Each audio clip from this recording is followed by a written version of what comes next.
Now that we're at the halfway mark of the baseball season, let's take a look at the top 10 fantasy baseball players coming up next on Beat the Odds. Don't go anywhere. Hello, sports fans. Welcome back to another episode of Beat the Odds. We're going to take a look at the top 10 fantasy baseball players here in the league so far to date this season. Now that we're at the halfway mark here, we can take a good look to see exactly how these players are performing. We got a really good list here for you today. Let's get it started here at number 10. We have Felix Bautista. 36.2 innings pitched here, 3 wins, 21 saves, 74 strikeouts year to date, 1.23 ERA, 0.75 whip.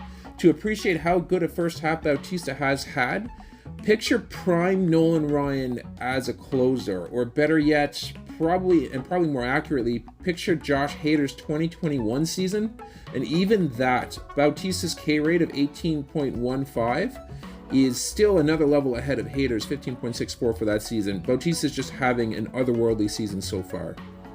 Let's go to number 9. We have Franberg Valdez. 99 innings pitched, 7 wins, 104 strikeouts, 2.27 ERA, 1.00 whip. Can Valdez still be considered underrated? Maybe underappreciated is a better term. He's a little bit more out there this season than he was last year. He is quite possibly the league's most consistent starting pitcher and has improved every metric from his impressive 22 season here this year. And I would expect this trend to sustain here in the second half. Let's go to number 8. We got Adonis Garcia. 56 runs scored, 18 homers, 61 runs batted in, 6 stolen bases, 258 average. He's a powerful bat in a premium spot on a league best offense. Although Garcia is likely not a top 10 real-life Major League Baseball player, but he has certainly propelled his fantasy managers here all season long. To number 7 we go. We've got Matt Olson, 58 runs scored here this season, 25 homers, 60 runs batted in, a stolen base, 237 average. He's quite possibly the best pure power swing in the game. Olson should easily surpass his career high of 39 homers he hit in 2021. He's also on pace for 100 walks and 200 strikeouts, which would also be career highs. He's turning into more of the 3 true outcomes type of player.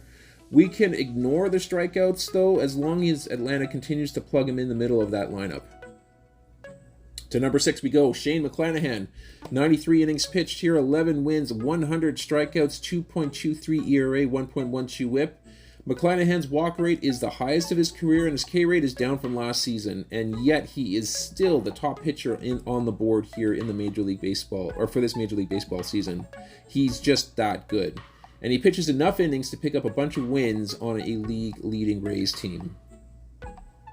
To number 5, Corey Seeger, 29 runs scored, 10 homers, 46 runs batted in, 1 stolen base, 344 average. Despite the late start to the season, Seeger has come out absolutely ballin'. Preseason's pick for the most improved player this season with the anti-shift rules, Seager's batting average has actually risen almost 100 points from 2022.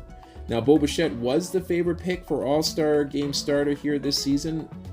He was. Now it's really too close to call. I wouldn't be surprised if they give it to Seeger here to start the Midsummer Classic.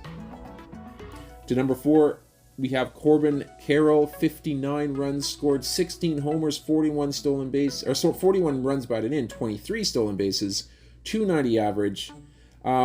Did anyone really see this type of season coming from Corbin Carrillo? Many managers on draft night were hesitant to pick Carroll up in the 5th round. Those that did were absolutely rewarded with a legit 5-category stud this season.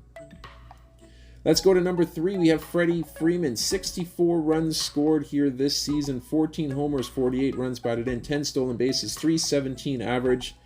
He looks at this point to be a lock for the Hall of Fame. Freeman is Mr. Consistent when it comes to hitting. He's on pace for 120 runs, 30 homers, 100 RBIs, which is a typical Freddie Freeman season. But the kicker this year is that he's going to have a shot at adding 20 stolen bases to that ledger, which just makes him absolutely premium. To number 2, and this was a tough one, but I'm going to put Ronald Acuna Jr. in this spot. 68 runs scored, 17 homers, 49 runs batted in, 35 stolen bases, 328 average. He was everybody's pick to go 40-40 here at the start of the season, but I don't think anybody could have predicted him possibly having a 40-homer, 80 stolen base season. Acuna is miles ahead in the MVP race in the National League here this year, and as long as he stays healthy, it's really his to lose. At number 1, we have Shohei Otani.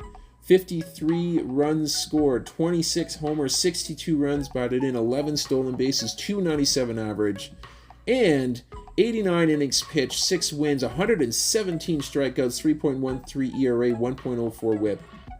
He currently leads the entire league in homers as a hitter, and he could easily lead the AL in Ks as a pitcher by the end of the season. Shohei is an absolute lock for AL MVP this season as long as he stays healthy there again. And we as baseball fans collectively need to send a prayer out to the baseball gods to see this man, and Mike Trout for that reason, here in the playoffs here this season. It would be electric. And that's going to do it here for this episode. I hope you guys enjoyed it. If you did, please leave a like on the video and subscribe to the channel. We will sign off here for now, but we're going to catch you guys on our next episode.